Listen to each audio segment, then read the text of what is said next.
beautiful people of the world. Welcome to a very special episode with a very special guest, Daniela Baciu. Daniela is a PhD student of biotechnology from Romania. She loves reading and traveling. Daniela and I met during a program called MIRAI, which is organized by JICE, Japan International Cooperation Centre, in cooperation with the Ministry of Foreign Affairs of Japan. MIRAI means future in Japanese, and it is a mutual understanding and intellectual relations and academic exchange initiative that invites students and young professionals, so-called leaders of tomorrow, from different countries of Europe, Central Asia, and Caucasus to Japan to promote cross-cultural cooperation and understanding. And since MIRAI and this podcast have the same goal in mind, it makes a perfect candidate for an episode. Daniela and I took part in MIRAI in February 2024, so it's been almost 3 months now since we came back. How does that make you feel, Daniela? It's been already 3 months. Well, I think 3 months passed quite fast, I would say, but I still can't believe I've been to Japan. That was one of my biggest dreams ever. So now that I'm finally there, I keep looking at the pictures there. I'm still like, wow, I've been there actually. So if you had a chance to go back, would you go like instantly? Yes. I think I already have packed my bag in case of an emergency Japan trip. Awesome. So for those of you who are not familiar with this program, the whole procedure started in September when we applied. When we got selected, we got some mandatory presentations and videos to watch, and we also participated in online orientation calls. The last one was about a week or two before departure. And then in February, we actually completed the 1-week-long MIRAI program in Japan. During the online preparations, we got quite interesting materials, presentations to watch, and there were many interesting guests. Is there any piece of information that stuck with you, something that was mind-blowing to you from the introduction and the orientation sessions? Actually, I really liked the fact that orientation wasn't only about the program, but overall the Japanese culture and manners, let's say so. So they also explain us how they eat, how they behave on the street, in several places, in several contexts. So that one I really appreciated. Yeah, that's true. It kind of got us ready for the real deal when we get there. True. Yeah. So what would be one rule advice you would give to everyone going to Japan? Like one rule that you should always follow? I think just to be nice and conscious about your environment and each other around you. I think that's also something that I experienced during our stay in Japan. And being conscious, meaning, okay, you keep your garbage with you, you take care of your belongings, you take care of others while walking on a street, on a metro, you don't bother people. You don't eat on the street, for example. Yeah, true. They're very self-aware and very polite to everyone. They want to make sure that they never cross a boundary of anyone else, which is something I'm not that used to here in Europe. I feel like in Europe, everyone's for themselves, we don't often think about the other people around us. So yeah, true. especially in metros, for example, we're here in Europe are very crowded. Also in Japan, they're crowded, but you don't feel that. Here you have to fight a little bit for your place. That's true. Honestly, the metro in Japan is extremely crowded, way more crowded than in Europe. And I still felt more comfortable taking the public transportation in Japan than I sometimes feel here. Mm-hmm. Same. Yeah, true. So all those orientation sessions were the same for all the MIRAI groups for our year, for our cohort. And there were 7 groups in total, focused on different topics such as culture, diplomacy, economy, peace building, environment, etc. And we got selected for the group number 4, science and technology. And I'm very curious now, was it your first choice? Yes, actually it was, as I'm also pursuing my PhD in biotechnology, so it fits perfectly. Awesome. It was actually my first choice too. But in the application, we had to give our second choice because we all had to submit like 2 options for the MIRAI program. So what was your second choice? Well, environmental and green was my second choice. Ah, okay. I Why also that work one? with plants, so that's kind of in the environmental field a little Okay, bit. I see, I What see. was your second choice?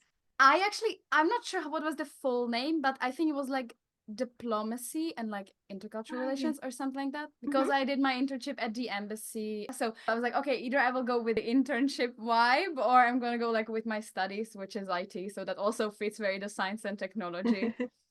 So that's perfect. So we got to our first choice. Yes. Yeah. And during the program, we visited many companies and institutions aligning with our topic, science and technology, such as Panasonic Center Tokyo, RIKEN Centre for Brain Science, Cyberdyne Studio, JAXA, which stands for Japan Aerospace Exploration Agency in Tsukuba Space Center, and Shibaura Institute of Technology, as well as places and activities teaching us about Japanese culture and history, such as Ibaraki Prefectural Archives and Museum, tea ceremony experience in and Asakusa Temple visit. And now let's leave the cultural part of the program for a bit. We're gonna get back to that. But from the science and technology themed visits, which one did you like the most? Which one left the strongest impression in you and why? Well, I really liked all of them, but if I have to pick only one, that would be the visit on JAXA.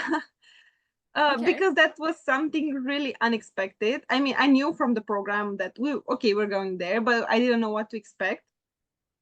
So I was really impressed by everything. Like, for example, starting with the parking, when the bus left us, they were like a rocket, literally parked there.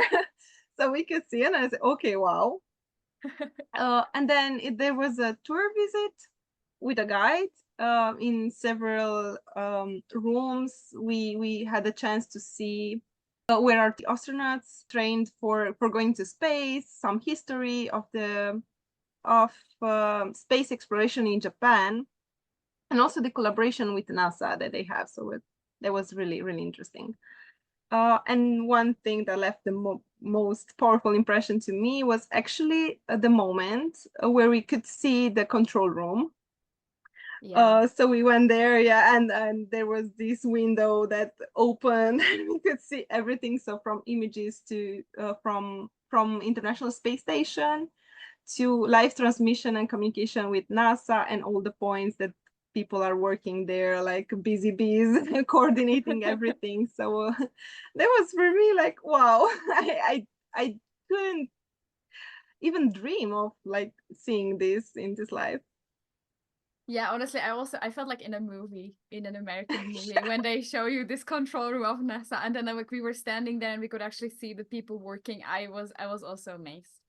But did you anticipate it? Was JAXA the one you were looking forward to the most, or was it kind of unexpected? Because the control room was not on the agenda, you know. We couldn't like kind of we didn't expect that we would see that. At least I didn't. I don't know what I expected, but I didn't expect to see the control room, to be honest. So On my personal agenda, I think the closest were the Shibaura Institute of Technology. So to okay. see, as I work in a university, it was really nice to see how they are working in their university. First of all, with students, but second of all, in the research part, how they are organized, how they are conducting research.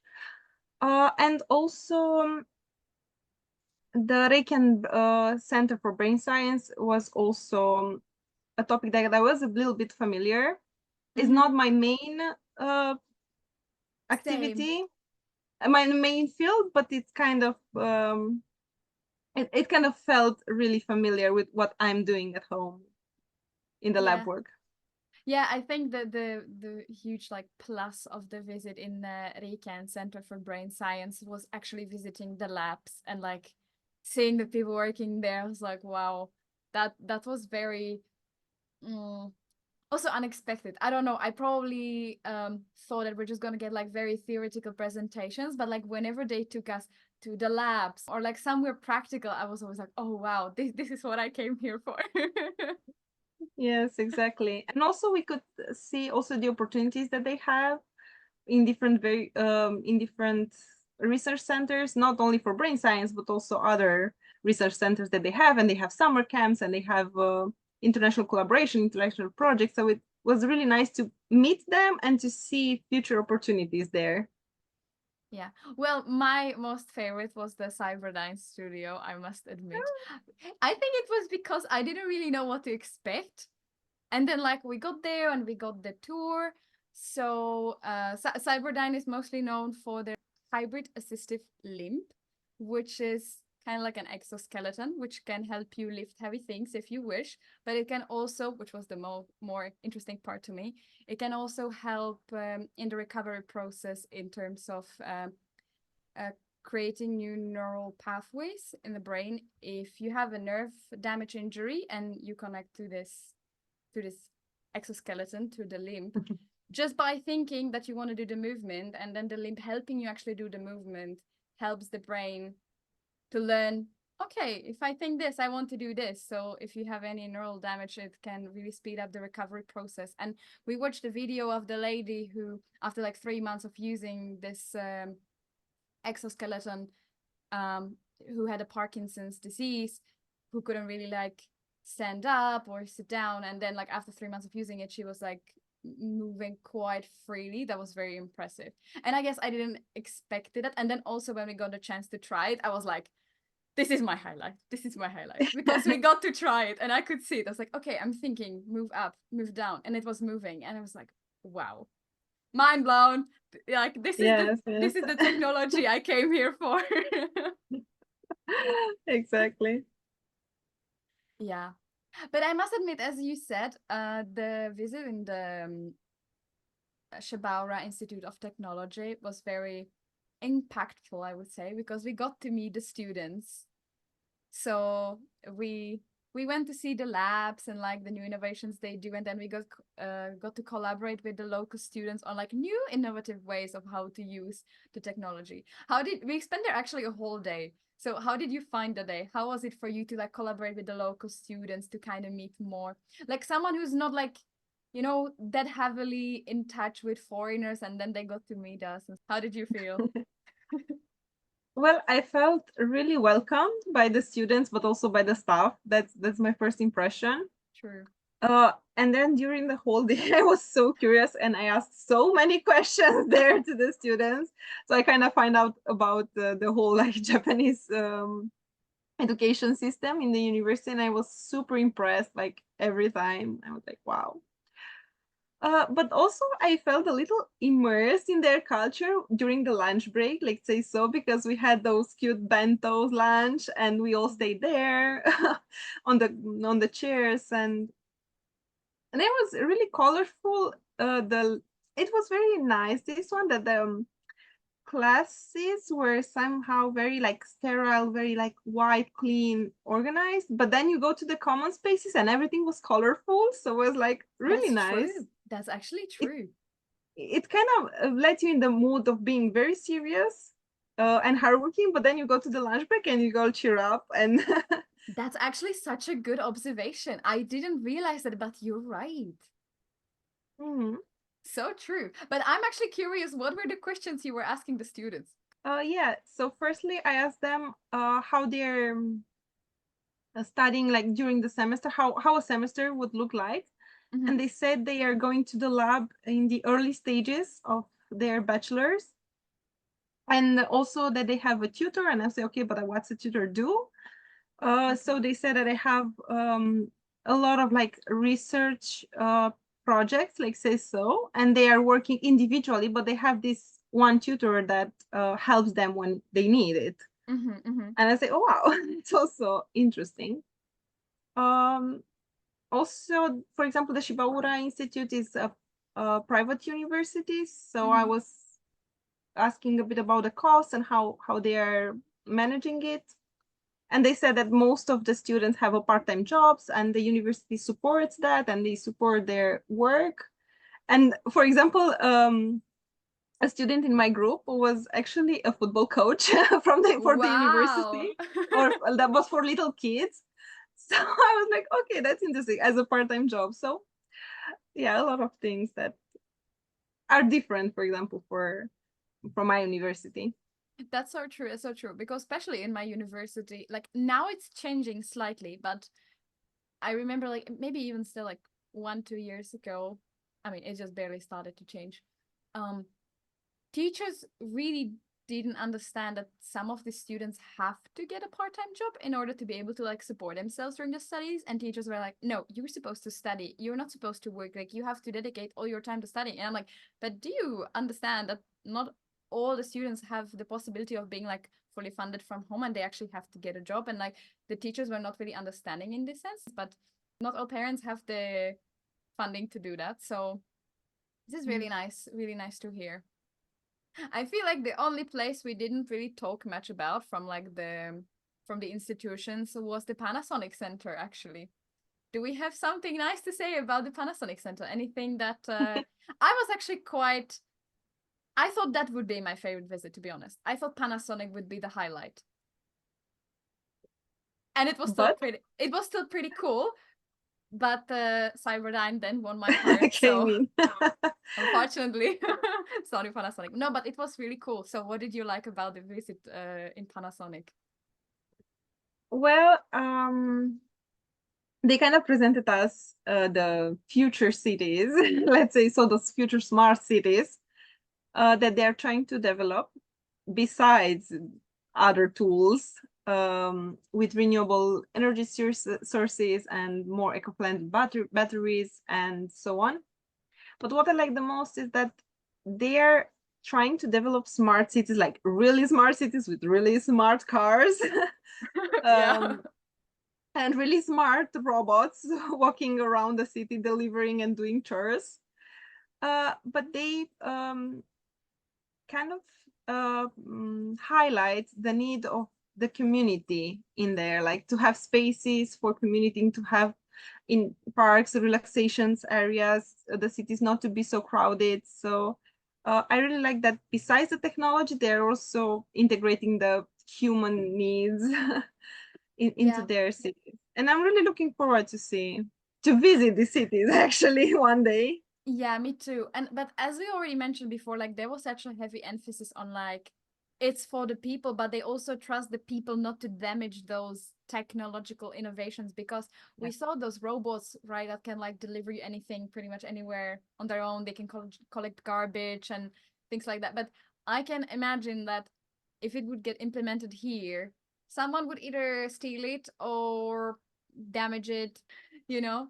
So there was a heavy emphasis on the fact that it's for the people, but they also trust the people to be kind of thoughtful about the technology. I mean, it seems like understandable that you expect people to not damage public property, but not in every country, you know. Yes, exactly. In a Yes. perfect world, maybe.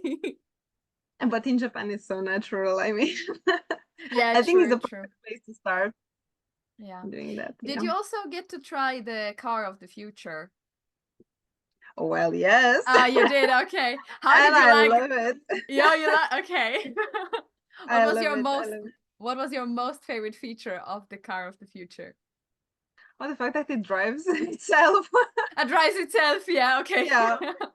And then you have a very comfortable chair that you can stay, you can enjoy your ride, you can read a book, you can do whatever, have your meeting while your car is taking you home.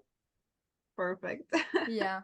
And also the assistant that they said they're implementing. I mean, it was really cool. They said they can order dinner for you, and they can Yeah. approximate when you reach the destination, so the dinner can come around that time. And I was like, okay. Dream. Honestly, dream. Yes. Yeah. No, that was really cool. But these are exactly the innovations I was kind of looking forward to see um during Mirai. So I was really Yeah. happy we got to see that.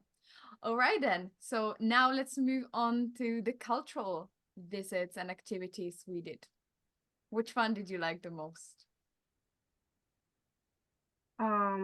It's kind of hard to choose, to be honest. Yes, it is very. I think the wearing a Jūnihitoe kimono was actually my favorite experience. Mm-hmm. The So kimono itself was really pretty, but also the setup was nice. Yeah. So this is what we got to experience in the Ibaraki Prefectural Archives and Museum. They were like volunteers, like elderly people, and they were so kind. And we got to pick either the 7-layered kimono. Yes. Or Kabuto, which is like a warrior's helmet and also kind of the armor. So I actually did the armor. And how that felt? Was it like heavy or? No, honestly, it wasn't heavy at all. But I think the best experience of picking Kabuto over the 7-layered kimono was that when I got into the room, because I think we were like the last group, or maybe the second, no, the last group, I think. And we got in and they saw like the boys and then they saw me and they were like, oh, the kimonos are here. And I was like, but I want Kabuto, I want the armor and the helmet. And the man saw me and he was like, oh, Kabuto. And then he dragged me and he was like, you sit here. And like, and they started to like put the armor on me. So I think I shocked them, but they were so kind and so nice. And then yeah, but it was so quick. Yeah. I think we were it was in and out, like we were like in the they put us in the costumes like within, I don't know, it was like 6 people and like they changed everything so quickly, and then the pictures took probably most of the time, and then in 3 seconds I was like in my normal clothes again. So it was very efficient. Yeah, felt like. But for me, I enjoyed the most the dressing process actually. Even though the ladies were not actually speaking English very well, I could somehow communicate with them. I don't know, they were so warm and there was such a nice connection, and I felt like I have like 2-3 grandmas that are really taking care of me and dressing, and they were saying, oh, you're so beautiful, layer by layer, and say, oh, so nice. And it was like, that's super cute. Oh, that's so sweet, actually. Yeah. it melted my heart a bit. Yeah. No, I must say I also had like I obviously spoke very little Japanese, basically none. They spoke very little English, but I felt like we were understanding each other. In the end, I was taking pictures with them, like, okay, this was my crew who helped me dress up, and they were all so positive and like I think they were really enjoying it. Yeah, same. It was really nice. Also, like Ibaraki is like, I don't want to say in the countryside, but it's not in Tokyo, it's not in the big city. I felt like the whole vibe of the place was like very peaceful, like the garden and the whole museum. So like the whole experience there in the museum was so nice. So what about the other cultural activities we did? For example, the tea ceremony. The tea ceremony is actually, it has an impact on me. I want to know that. I want to know that. Yeah. I don't know if you know, but I didn't like matcha before going to Japan, actually. Okay. But after the tea ceremony, I figured out that I tried only bad matcha or like poor quality matcha prepared, because I went there and I was a bit stressed that I wouldn't like it and I would be like rude not drinking it. But then I drank like 2 cups of matcha because I like it so much, the way they are doing, and the all the details that I shown us while preparing, for the temperature of water, how to stir, how to taste actually, how to pick a good matcha, quality matcha. So yeah, now I'm a matcha lover and I'm drinking matcha not every day, but like three times a week. I have my matcha at home. That's really good, actually. And yes. I also influenced you a bit in terms of buying all the equipment, right? You also bought the matcha with scanned. Of course. Because firstly, I didn't want to buy anything, but then I was like, okay, I want to buy that matcha because I really like it. But then I need something to prepare, the tools to prepare it. So, yeah. Yeah, and you can buy the tools here, but I feel like they're not the same. Yeah. Yeah. No, but the matcha we tried there was a really high quality. It was so smooth and like delicate. Yeah, but Mm, then are you able to tell the listeners how to prepare a good um cup of matcha? Or should I say a bowl of matcha? a bowl, yes. A bowl of So you have to matcha. prepare it in a special bowl that it's a bit cone shaped.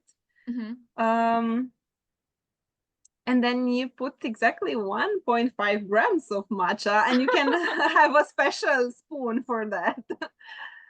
Well, approximate 1.5 grams.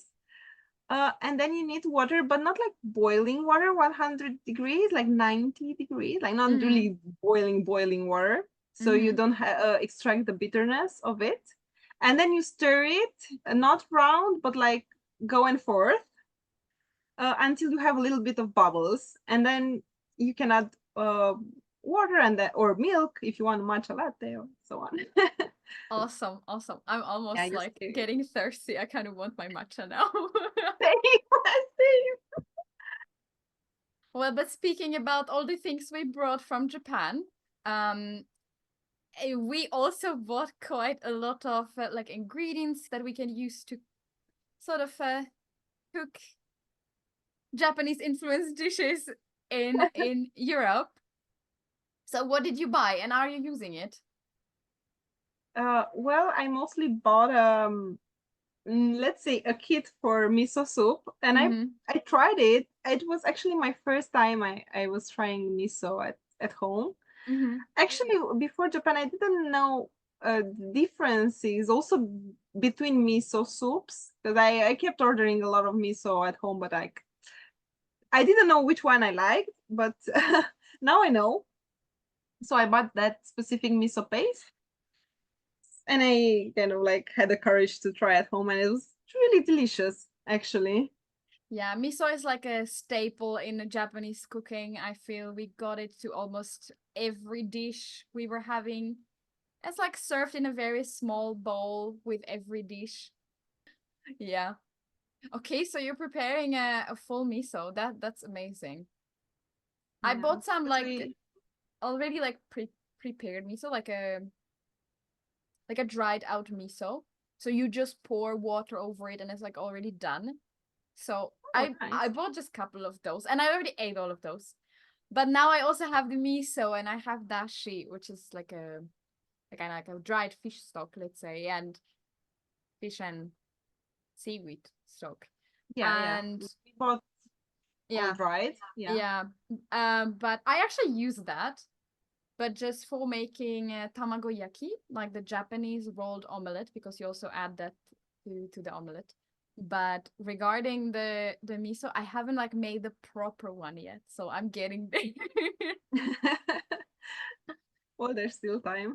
Yeah, yeah, yeah. Okay, so when we speak about food, we got a chance to try a lot of different Japanese cuisines when we were in Japan. Which one kind of surprised you the most, or maybe you didn't expect to eat something like this? Also, maybe something that you didn't like that much in particular? Well, I'll tell you what I didn't expect. The fact Mm-hmm. that I won't be eating sushi every day, because we won't. Ah, yeah.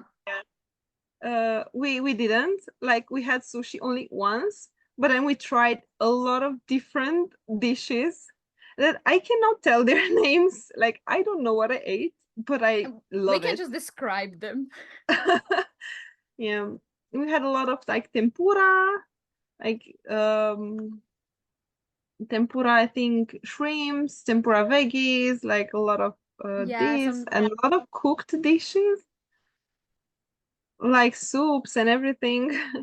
yeah, I think it's what people don't know, let's say, and they just go to Japan with like no preparation or no knowledge. I think it's kind of unexpected that you get so many little dishes. Like one dish is basically Exactly. like a lot of small bowls or a lot of small plates. While here we're more likely to get like one big plate, or you get like two or three big plates right after each other, like an appetizer, then you get a main course, then you get a dessert. But like in Japan, you always have like you have always a bowl of rice, which is precious. And I actually learned that it's supposed to be on your left side, which I didn't know. Okay, I Because didn't notice. because you hold your chopsticks in the right The hand, right, yeah. which actually maybe you can hold them in the left. But I think it's supposed to be on the left, so it's like the easiest to grab with your left hand so you can like eat. And then like all of the other dishes are kind of like that. And I feel like they always served it like that. But when I tried to make Japanese breakfast at home once since I came back from Mirai. I made the tamagoyaki, the Japanese omelette, I made some salmon, I made rice, and I made miso. Just the one you just pour water in. No, not the real deal, but we get there. And I didn't serve it correctly in terms of where I put the bowl of rice. I just like I put it on the side. I was like, yeah, bowl of rice and miso soup. I was just like, I want it to look nicely in the picture. And then later I researched, I was like, oh, it's supposed to be on the left. Oh yeah, so bowl of rice, usually some sort of a soup, usually miso, but can be any other like fish broth kind of soup. And then you have the main protein, let's say. Either fish, can be tempura fish, can be chicken, can be beef, I guess, can be many other things. And then, or tofu. And then you have like little salad, and then you have, or little pickled veggies here and there, and maybe Japanese omelette for the breakfast. Oh my God, I love Japanese breakfast. Like, Yeah. if you couldn't tell by now. Yeah, it's true. And a lot of people expect that you're just going to be eating sushi because that's like the mainstream, Yeah, I exactly. feel, Or around the world. ramen. Yeah, sushi or ramen, like that's what you're going to eat. And then you get the, we didn't have ramen once. Yeah, we didn't. No. And sushi once. Yeah. So And like the real simple, clean sushi, not like with yeah. things that we have and all the things. It was only Yeah. like a nigiri, so just Mhm. rice and piece of fish. No maki, no California rolls. Yeah. I don't think I've even seen them like in any of the menus or anything. But No, I think not. Yeah. yeah, true. And was there anything that you didn't like? Just because it was a different flavor or something? Or did you just like everything? I liked everything. Yeah. But I'm usually a very open person in terms of gastronomy. So I'm really either very curious or I like mostly everything. Yeah, I must say from all the Japanese food we ate, I loved everything. Then we also Yeah. had some international food, and I was not a huge fan of some of those, but all the Japanese food we ate, I loved it. But I don't know, I think many of the Japanese flavors are kind of like an acquired taste for us because we're not used to eating it. I remember what I didn't like. Okay. No, but yeah, so I will just finish my idea and then you can Yes. follow up. So it's like in many cases like an acquired taste. Like honestly, when I ate sushi the first time as a kid, I didn't like it either. And over time, I mean, I love it now. So now Sure. tell us, Daniela, what you didn't like. The natto. Do you Oh remember my those? God, yes, I know. So natto, for those of you who don't know, is basically a very specific type of fermented fermented soya beans. Soybeans, yes. And they are fermented very much in, and then you mix them with this little liquid, and then when you like mix it all together, it creates this very jelly-like texture. Yeah, like. And if you're true Japanese, you probably put it on rice and that's the only thing you eat and you love it. I tried it once, not actually during Mirai, but before. And it didn't really win my heart either. So, Actually, if I had to go back, I would record my reaction while tasting it. So I'm really suggesting people going there to just record it when they're trying for the first time. yeah, It's but precious. yeah, but true is you should try everything you want. Yeah. So like it's worth trying just to know, but that one would take me a lot of time to get used to, I think. Yeah. Yeah. I took it as an experience. Yeah, for sure. I kind of regret now not recording you, to be honest. I was Yeah, sitting right in exactly. front of you.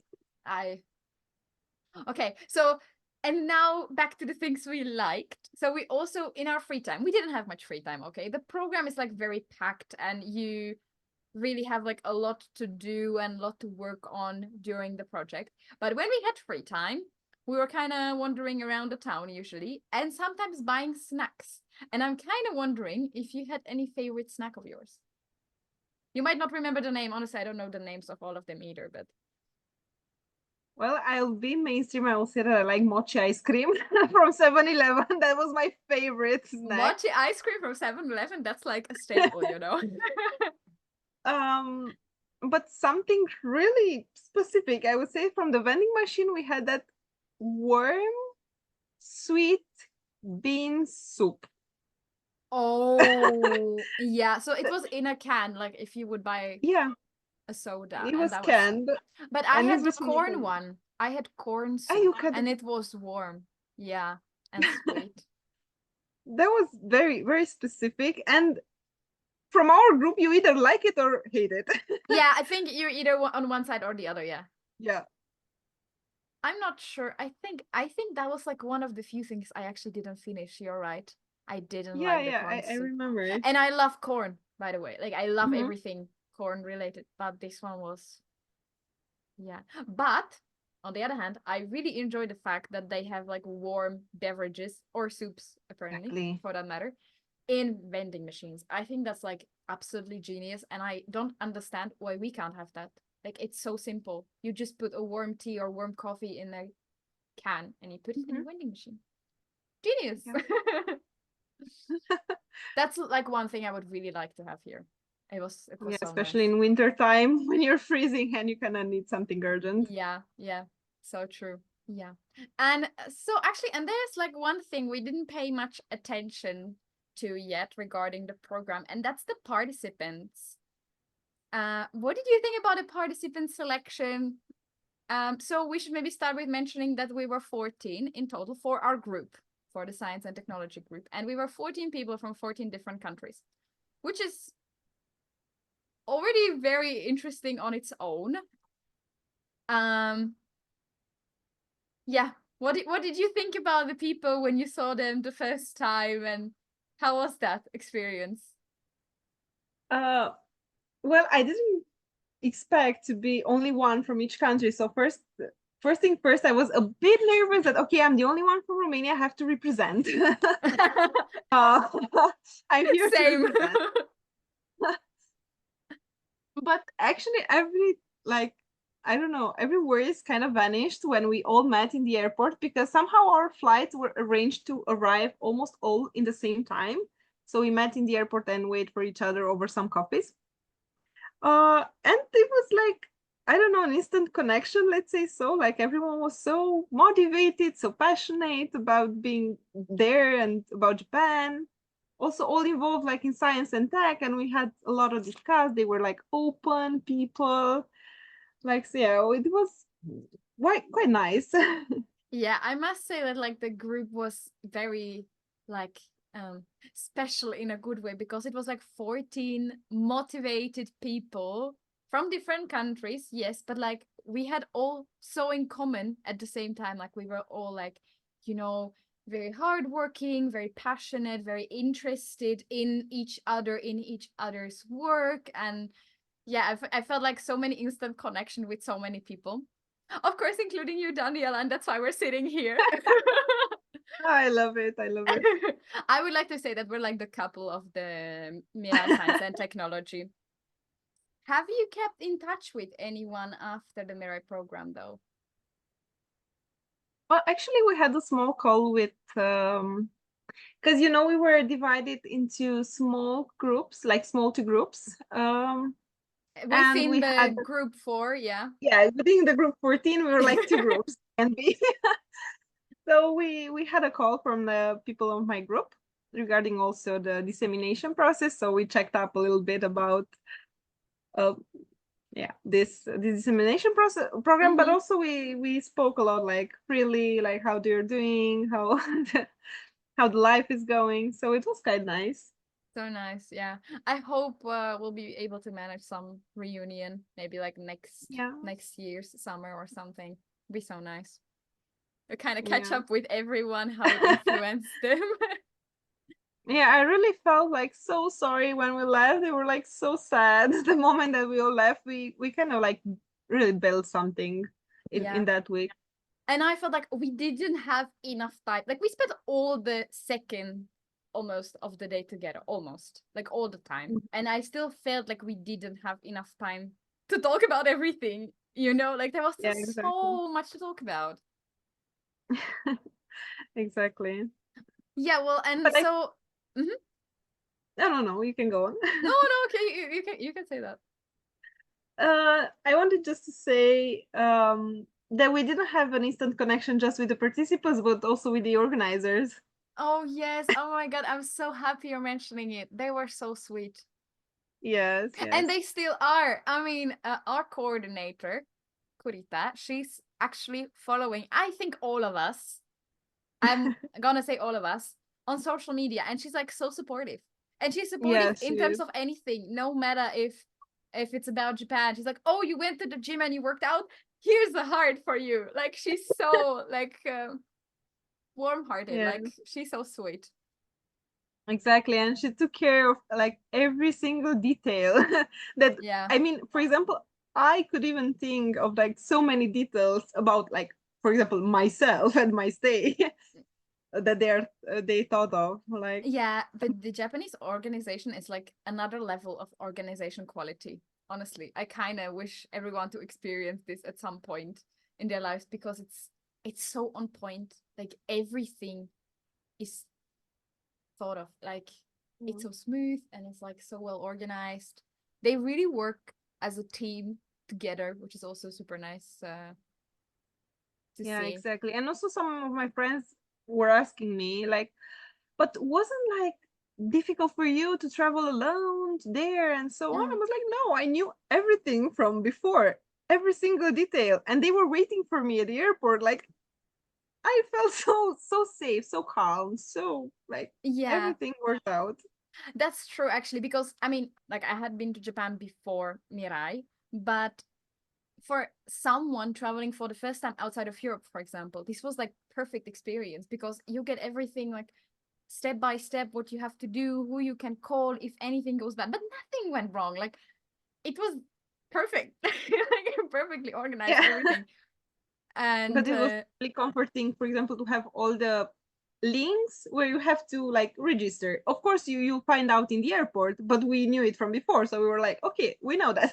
that's so true. Yeah. So at the airport, I was like, I don't have to care about this. I don't have to care about this. I already have my Yeah. QR code. I'm already like ready, and everything is set. And then you got out of like the security area, and there's two sweet ladies waiting for you with a huge sign saying "Mirai," and you're like, yes, that's my new family.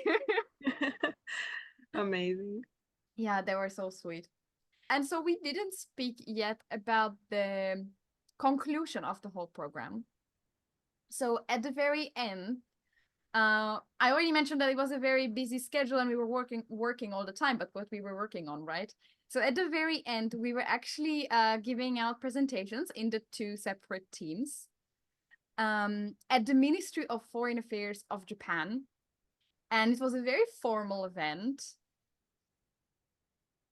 Probably one of the most formal events I've ever attended in my life Yeah, in same. terms of like agenda and like, you know, we obviously there was a lot of security, but that's kind of something I expected. But then we got like instructed like second by second almost or like word by word um on what we're gonna do at each stage of the actual like presentation giving. So there was like a whole rehearsal before, which to me was like very impressive.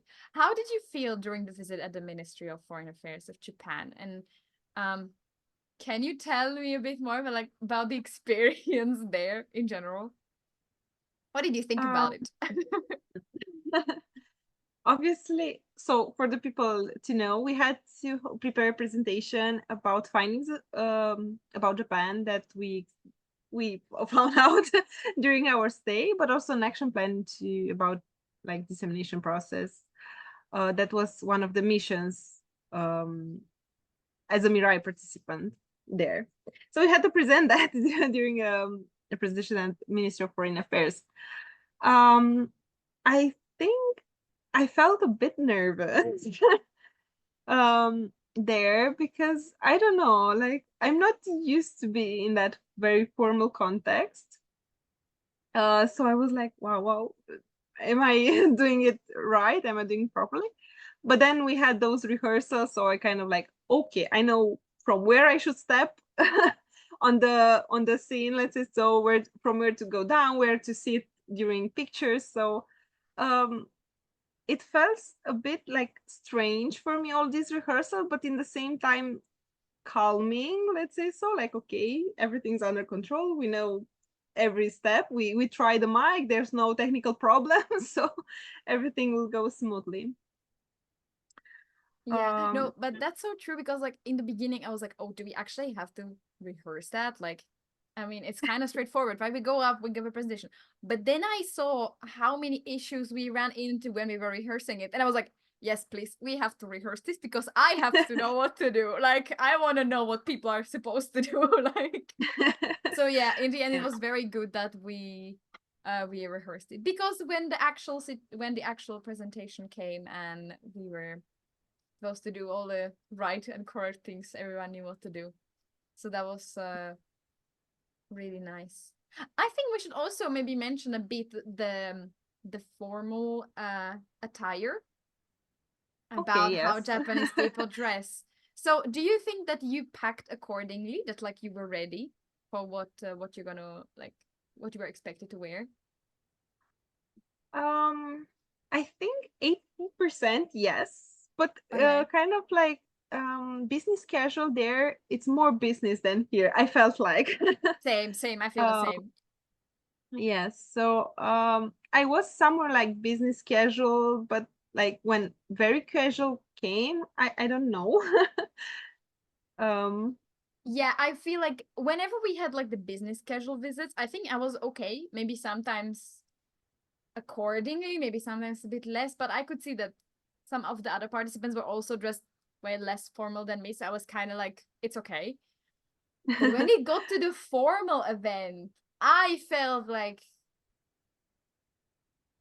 I mean, I was probably dressed okay, but at the same time, I was like, oh, maybe actually I could have even go like a notch more.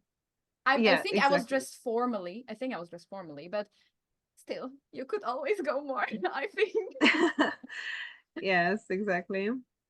Yeah, but to be Yeah, fair, but like, they prepared us before. They yeah, said, okay, pack business casual and business. But this is this is what I wanted to actually mention as well. Like, we got instructed on what to pack, which if we didn't, huh, yeah, I would probably not pack that much of like the business and like Mhm. formal attire And because it's nice because they included pictures on what means business and what yeah, means business casual. So and casual, of course, but yeah, it was that helped. yeah. And it was actually interesting because they expected us, everyone, no matter if you're a woman or a male, to wear a blazer at the very formal event. And I Mhm. feel like here, at least when it's formal, as a woman, you don't always have to wear a blazer. Or I'm not sure if I'm mistaken in this sense, but I don't think it's necessary, but maybe. Mhm. I don't know. I'm not really familiar with. Me neither. But I just maybe it's like a different type of formal, like in like the business kind of settings, yeah, blaze is okay, but I feel like at formal events as a woman you can also wear just like a dress or like, Dress, yeah. but Mhm. yeah, but then it's maybe a bit more, I don't want to say festive, but you know, this was like many of the women actually had trousers, Mhm. like Exactly. not that many skirts if I remember correctly, but yeah, It was kind of like half half, let's say so. yeah. But yeah, here when I go to a presentation, I was like, oh, okay, I'll just dress something. Yeah, I yeah. mean, not my beach dress, but like Yeah, like exactly. It's like yeah, like something formal. sometimes I just deliver presentation in jeans. Like I know all the other participants in some conferences they are doing the same. So like I didn't Yeah. have many business clothes, let's say so, but Yeah, but actually one thing that now came to my mind, also we were not allowed to wear very high heels. I don't actually know if we were allowed to wear heels at all. Maybe small, but not Mm, high heels for small, small. I sure. think like 5 centimeters or so, Yeah. And but for not like. example, I think that's like one thing that a lot of people, when it comes to like formal clothing for women, like the height of the heel doesn't really matter from Mhm. my perspective. I don't know, but like just from, so that's like something, not that I would necessarily do because I don't wear heels that often anyway, but I can see a lot of people doing if it was not specified that like you cannot wear high Mhm. heels. Mhm. Yeah. Yeah. Okay. Okay, so that was the very final like basically that was the last day, and the other day we were supposed to leave. And well, and then we returned home, and the final phase of the MIRAI program started, which is the dissemination. And like we're supposed to inform our friends and family and like um, our circle of colleagues and just people we know, or even people who don't know and we're able to reach, about this program and about Japan in general, and kind of like, I don't want to say educate them, but just more to like inform them about the Mhm. possibilities if we can. So have you come into like any assumptions from your friends or your family regarding Japan or regarding the program? Like something people expect, they were like, no, no, that was not true. Oh, well, actually, the question that I received the most about Japan was, how was in the future? Oh my God. Oh, that's such a good question, though. So yeah, yeah. That I that was should the have asked you that. How is in the future, Daniela? well, actually, you know how is in the future, so Yeah. Okay. And yeah. what do you tell people when they ask you how it was in the future? Well, actually, I always mention that is it great? Like it felt really, really great. Sometimes overwhelming of all the details of the new things that I came, but also that I appreciate that they kept some jobs that are like old jobs. For example, like there are like old men, elderly people that are manually counting when you go into an institution or random on the streets. They Mm-hmm. don't use like automatic counters, or I don't know. In some places you cannot pay with your card that I didn't expect in Japan. So it's a country Mm-hmm. like with a lot of like countries. Yeah. I feel that they are blending the tradition and innovation very nicely Yeah, I think over it's like there. the very common saying about Japan, Japan is the country where the modern exactly like blends with the old traditions. And it sounds kind of cliche, but in reality, it's so true. Like one moment you're in a super high tech neighborhood where everything is like working automatically, and you're like, okay, year 2050 or 2100, like what's going on. And another moment in like 5 minutes later, you're in a beautiful park with like historical Shinto shrine, and there's like water flowing and people are meditating and praying, and you're like, oh, I'm still in the center of Tokyo. Okay. Like these realizations. Yeah. Mm, but I remember you also mentioned something before when we talked about like that's basically, it's not really that Japan lives in the future, but it's more that like they live in 2024 and like we live in, I don't know, 2000 maybe, or something like that. Did I like interpret it correctly? Uh, I don't remember what I wanted Oh, to it's say about okay. it. But I really like the same because I think it's kind of Mhm. true that like it's we look at Japan being like, oh, they're so high tech, but no, they just like, they take all the opportunities the innovation gives them, and we're kind of just like still being Yeah. skeptical or not using all the opportunities um Hmm. we have. And so for all the people who are listening, in case they want to take this opportunity as well and they want to apply for Mirai, what they can do, how you can apply for Mirai. So first of all, reach your friends that they were actually part of the program. That's a good advice, yeah. Yeah, first thing first. Or you can reach us, no, there's no problem if you don't know each other. Our Instagrams will be like in the descriptions or on the screen somewhere. You will find it. I will put it there. Yeah. And then they can have a look on their Japan embassy in their countries. They usually post these calls on their website, official website, and of course on the official web page of the project, and also on the embassies in specific countries. Yeah. It's worth mentioning that we applied around like August, beginning of September was the call. So in that period of time, I think they will be the same this year. And or just Google MIRAI from time to time to get some updates, because for sure you will get updates. Yeah, let's just like say that not every country really, not every embassy of Japan in specific countries like are promoting MIRAI heavily. It's just like you have to be proactive to kind of find the information yourself. So either reach out to someone you know who participated in the program, or you can reach one of us and ask more. But you have to keep an eye on like the Embassy of Japan's website and like keep track of the information, because I haven't really seen it advertised that much. I also got like I got to know about MIRAI from a friend of mine who was like, oh yes, I applied and I got in. I was like, oh, that sounds interesting. So yeah, same through a friend. Yeah, same. That So went friends, last year. Word of mouth works the best. Exactly. Or they can just follow like the hashtag, the official hashtags.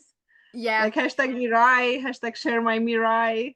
Right now, I bet that you can find a lot of content, because all of the participants, not only from our group, Science and Technology, but also from the other themes, they all had to do this dissemination. So they were posting about like their experience. And so you can, if you're interested in any other topic, contact them and just ask. I think people will be thrilled to reply to you, in case, because the MIRAI is such a nice family. Like everyone is so willing to help you with anything. And in case you're not from Europe or Caucasus or Central Asia, and you're from like any other region worldwide, there are varieties of MIRAI that are called differently for like specific regions of the world. So there's like one for South America, there's definitely one I think for Africa and like Middle East, and then there's one for Southeast Asia, maybe other ones I'm not 100% sure. But North America? Canada, North America, there's also one. But I think so, probably. So you just have to, you can also look up JICE, Japan International Cooperation Center, and you would probably find like, what is this program called for your specific region? And you can start from there. Yeah. Okay, well, I think that was all from my questions. Thank you so much, Daniela, for being here with me today. It was such a pleasure. I feel like the real proof that this program works, because we made a great international like cooperation and relationship building, because we really became great friends. And I would like to ask you for some like really last thought or last words for the people listening regarding Japan or regarding MIRAI, whatever comes to your mind and we haven't mentioned it yet. Well, actually, I want to just say a big thank you for the MIRAI team. I cannot emphasize enough how wonderful collaboration we had with the organizer, with the participants, with like everyone who made this program possible. So a big shout out for everyone.